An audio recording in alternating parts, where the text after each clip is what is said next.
You got to take swings. You got to take swings.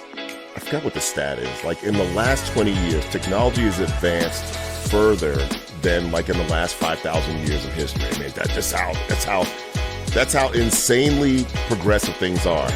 What hasn't changed is our fight or flight instincts as human beings. It's still hard to take a chance and do things for fear of what others think about you. It's hard to take a chance and do things for fear of failure.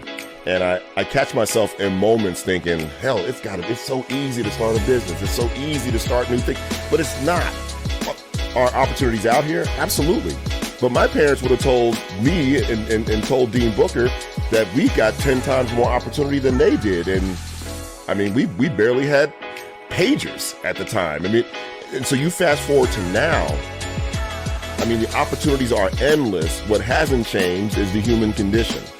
And so with all the opportunity out here, and you know, old heads like me look around like, man, if you got 4 wheels that can roll, you can make money doing it. You can start a business, you can do anything you want. But what hasn't changed is that fear of what others think about you, that fear of looking foolish, that fear of failure. There's no such thing as fearlessness. So get over that. Get over that.